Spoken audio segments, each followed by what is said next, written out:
ജോലി പോലും ചെയ്യാൻ പറ്റുന്നില്ല. ഇനി ഇതിങ്ങനെ വിട്ടേച്ച പറ്റില്ല ഗൈസ്. ഇതിനെനിക്ക് മാസമായിട്ട് തന്നെ പ്രതികരിക്കണം. നിങ്ങൾക്കറിയോ, ഇന്നത്തെ ഈ ജോലി ചെയ്ത് 2 ദിവസമായിട്ട് വീടൊക്കെ വൃത്തിയാക്കിയിട്ട് എല്ലാത്തിനും കാരണം നിങ്ങളുടെ കമൻസാണ്.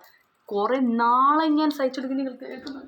ഇതാ നോക്കി, ഇത് പഴം പൊഴിഞ്ഞത്, ഇത് ഞാൻ രാവിലെ വെച്ചതാണ്. ഇതുവരെ എനിക്ക് ഭക്ഷണം പോയി പോകുന്നില്ല. ആകെ കഴിച്ചതാണ് ഇത്രയും പഴങ്ങളാണ്.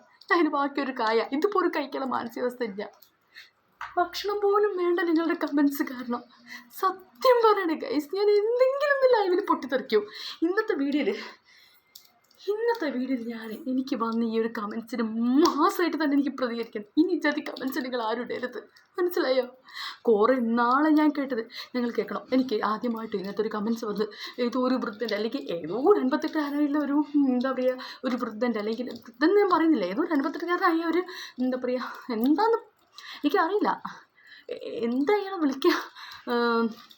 കുറേ നാളെ ഞാൻ 58 മാങ്ങ തൊലി തേങ്ങ തൊലി പറഞ്ഞിട്ട് കുറേ നാളെ ഞാൻ കേട്ടുകൊണ്ടിരിക്കുന്നത്.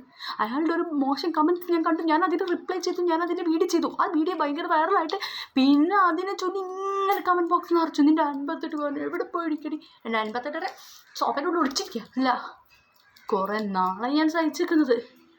കേൾക്കാൻ പറ്റുന്നില്ല കൈസൊന്നും. ഇന്ന് ഞാൻ ഭക്ഷണം പോകുന്നില്ല, ജോലി ചെയ്യാനുള്ള അവസ്ഥയില്ല.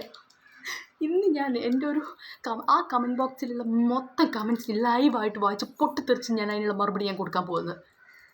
കണ്ടില്ലേ, ഇജാതി മുതുക്ക് കമൻസിനെ എനിക്ക് മറുപടി കൊടുക്കാൻ ആവശ്യം. പക്ഷേ എങ്കിലും എൻ്റെ സമ്മതത്തിൽ എനിക്ക് കൊടുക്കണം. ഇനി ഇമ്മാതിരി കമൻറ്റ്സ് കണ്ട് ഞാൻ ആളുടെ പ്രൊഫൈൽ, ആളുടെ പേര് സഹിതം ഞാൻ പബ്ലിക്കായിട്ട് ഞാൻ വെളിപ്പെടുത്തും. എനിക്കിങ്ങനെ കേട്ടിക്കേണ്ട ആവശ്യമില്ല, മനസ്സിലായില്ലേ? സഹിക്കാവുന്ന ലിമിറ്റ് കഴിഞ്ഞ് ഗൈസ്, ഒരു ലിമിറ്റ് കഴിഞ്ഞ്. 58 മാങ്ങ പോയി തേങ്ങ പറഞ്ഞിട്ട് കുറേ നാളെ ഞാൻ സഹിച്ചുകൊണ്ടിരിക്കുന്നത്. അത് വന്നിട്ട് അയാൾക്ക് അതിനുള്ള മാസ് റിപ്ലൈ ഞാൻ കൊടുത്തു കഴിഞ്ഞ്, ലൈവിൽ തന്നെ കൊടുത്തു കഴിഞ്ഞ്. അത് അവിടെ വെച്ച് അവസാനിപ്പിച്ച്. പിന്നെ അതിനെ തുടർന്ന് ഇങ്ങനെ അവതരിപ്പിക്കേണ്ട ആവശ്യം എന്താ നിങ്ങൾക്ക്? സഹിക്കാൻ പറ്റുന്നില്ല. ഇതിനെനിക്ക് മറുപടി കൊടുക്കണം, കൊടുത്തേ പറ്റൂ. ഇല്ലെങ്കിൽ എനിക്കൊരു പ്രതികരിക്കാൻ പറ്റിയ അവസ്ഥയാണ് ഞാൻ കാണിച്ചു തരാൻ പോകാം. നിങ്ങൾ ഇനി ഇമ്മാതിരി കമൻസ് ഇടരുത്. ഹലോ മോളു, അഞ്ജിത മോളു, നിൻ്റെ 58-കാരൻ എവിടെ പോയി കിടക്കുകയാണ്? ഇതിനെ എൻ്റെ മുന്നിൽ നിന്നാണ് നിങ്ങൾ പറഞ്ഞതെങ്കിൽ എനിക്ക് എന്താ പറയണത്, എനിക്ക് ആ സമയത്ത് എന്താണ് എൻ്റെ നാളെ ചെയ്തത് അത് നിങ്ങൾ കേൾക്കേണ്ടി വരും, മനസ്സിലല്ലേ? ഇതിപ്പോൾ പബ്ലിക്കായിട്ട് പ്ലാറ്റ്ഫോം ആയിപ്പോയി, അവിടെ എനിക്കൊന്നും പറയാൻ പറ്റും. പക്ഷേ എന്നാലും പറയാം, നീ നിൻ്റെ വീട്ടുകാരോട് പോയി ചോദിച്ചോക്ക് ഈ കമൻസ് ഇട്ട ആളുടെ. ശരിയല്ലേ? 58 സുഖമല്ലേ അഞ്ജിത മോളേന്ന് ആണ്. എന്താ നിനക്കെന്തി കുഴപ്പമുണ്ടടാ? ശരിയല്ലേ? ഇമ്മാതിരി കമൻസ് ഇനി വന്നു കഴിഞ്ഞാൽ ഉറപ്പാണ് ഞാൻ ലൈവിൽ നിങ്ങളുടെ പേരും പ്രൊഫൈലും കാണിക്കും. 100% ഉറപ്പാണ്.